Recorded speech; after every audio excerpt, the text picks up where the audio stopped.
that economics really does have an impact on your life.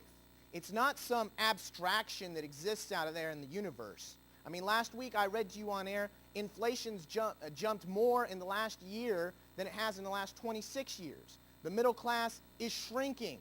My generation is the first generation that will make less than the generation before it in the history of the country. National debt is completely out of control. And see, all you warmongers out there, all you neoconservative warmongers out there, your entire agenda, everything that you said, everything that the neocons said, the promise of empire. See, there were a lot of people that went along with Bush and his wars because they looked at it and said, well, we got to get control of the oil and the resources, and that's what's going to make America strong. And that was the pretext that was sold to you to accomplish their objective. And the objective was to get control of the oil, not to drive down prices, but to drive up prices. That was detailed by Greg Palast in his book, Armed Madhouse. And again, you can go to frequencyclear.tv. I interviewed him, and there's an hour-long speech that he gives detailing that. The documentation, this was all done intentionally. The death of America, the destruction of the American middle class, all done intentionally by a private corporatist sector that has been feeding off of the United States, used the United States as an engine to accomplish its initial objectives, and is now throwing off the United. And you say, well, why would they do that? It's transnational now. It doesn't matter if the country tanks, because the major institution, the 50, of the 100 largest economies in the world now, 50 are corporations. They're the size of governments. They have the fiscal capacity of governments. And see, in the short term, they will even take a hit, because in the longer term, this allows them to consolidate the United States, to bring in further socialism that was done, and you've been indoctrinated to accept that. The majority of the public's been indoctrinated to accept that through the educational system. And there are congressional commissions, 3 separate ones in the last 50 and 75 years, went in to the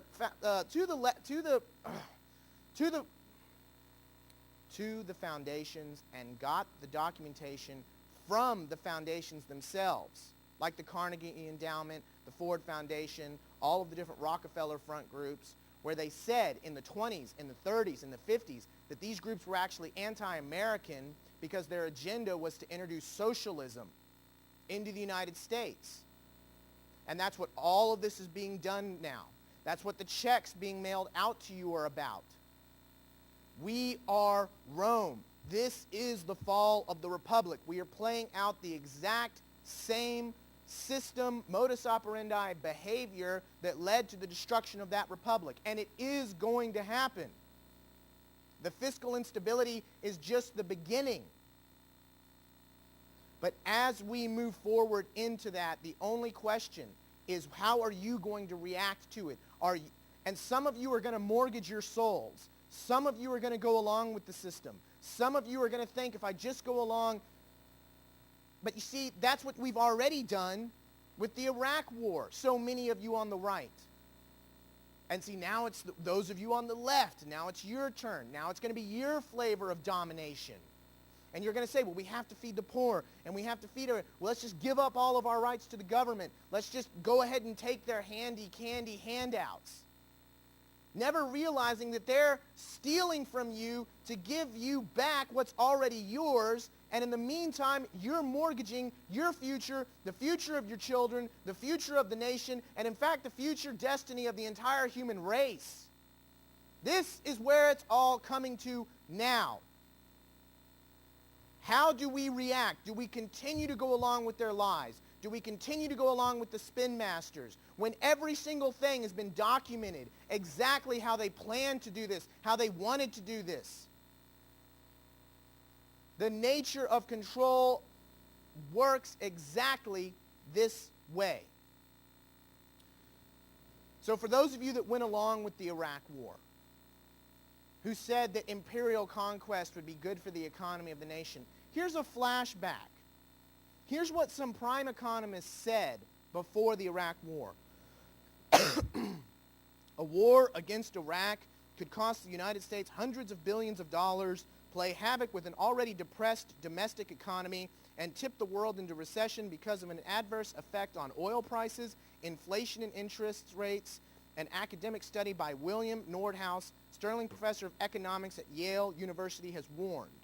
That was in the London Independent, 11/16/02. If war with Iraq drags on longer than a few weeks or months, most are predicting corporate revenues will be flat for the coming year and will put the U.S. economy at risk of recession, according to a poll of chief financial officers. CBS Market Watch, 3/20/03. If the conflict wears on or worse spreads, the economic consequences become very serious. Late last year, George Perry at the Brookings Institution ran some simulations and found, after taking into account a reasonable use of oil reserves, a cut in world oil production of just 6.5% a year would send the United States and the world into recession. Robert Shapiro, former Undersecretary of Commerce in the Clinton administration, 10/2/02. Greg Hausler, the IMF's Director of International Capital Markets, said, purely from a financial markets perspective, a serious conflict with Iraq would not be a very healthy development. Hausler said there could be a repeat of what happened in 1990 following the Iraqi invasion of Kuwait, when there was a sharp rise in oil prices. World Bank, 9/02/02. You see, basically there's been this giant vacuum sucking all of the wealth and value out of the country for the last 30 years. And in the last 5 years, we've just turned that into maximum overdrive. And now that there's nothing left, now that the American people and the American corporations have been completely, not the super elite, but completely tapped out, now the implosion comes. And in their own documentation, the CFR has told you, when that implosion comes, their suggestion is going to be to further consolidate the U.S. into a North American Union and to dollarize the Canada. See, they're going to use that term because they know that you don't want to give up your dollar. So they're going to call it the Amero at first. But what we are witnessing now, what we are seeing is the final destruction of the United States. And those of you out there that understand what I'm talking about, that understand what's happening, you have to accelerate now. Everyone has to be warned. Everyone has to be told. Everyone has to be made to understood. For those of you that are laughing at this, that think that this is a joke and your numbers are decreasing, remember what we have told you. Remember what we have said when the economy collapses and they want to forge us into a North American Union and they want to dollarize Mexico and Canada. I mean, my God, Rice is at the World Economic Forum saying we need more globalization. We need more free markets. We need to outsource more of our jobs. When a majority of the economy now is a consumer economy that can no longer sustain it. Once the cascade starts, and we've just begun to witness this, once the retraction, our entire system and the health of the world economy and of the United States economy rests on perpetual growth. Now that that growth is being restricted, and that's why they're desperately, and they understand what they're doing. They understand that giving out this money is just forestalling it and actually making it worse. But see, they want that. They want the collapse. They want the restriction because that allows them to do what they always wanted to do. And that's where we have to start growing up and realizing these policies, these agendas on the left and the right, no matter how good they may sound, they are poison. Our establishment has been bought off. Our politicians have been bought off. You are under attack. I told my cousin today, he got really upset when I told him this. In your lifetime, someone you love is going to be murdered by this system.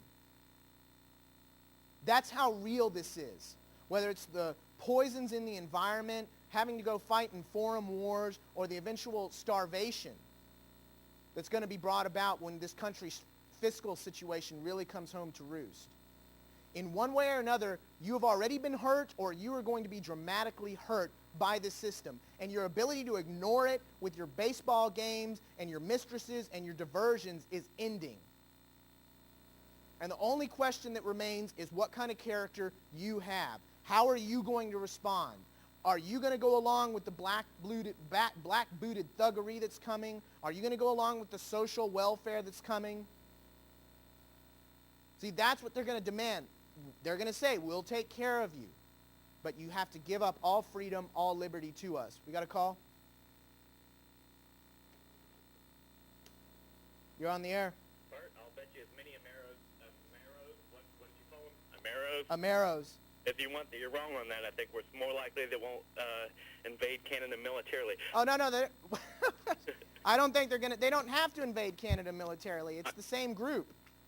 I know. But something I've been wanting to say for a while in disagreement. But first, I got to clarify that my dislike for Western royalty, or should I say Southwestern royalty, is greater even than yours. But nonetheless, I think we should get even more coverage of Paris or Brittany. I mean, if our option is, plus or minus 9% or even plus or minus 90%, I say more. If you say plus or minus 99%, I'd give you a different answer. But in other words, I think we're really near a tipping point, because it's impressive how long, some people can talk without saying anything, and just a little bit more, and we'll learn that Brittany has a British split personality. And why would we want to know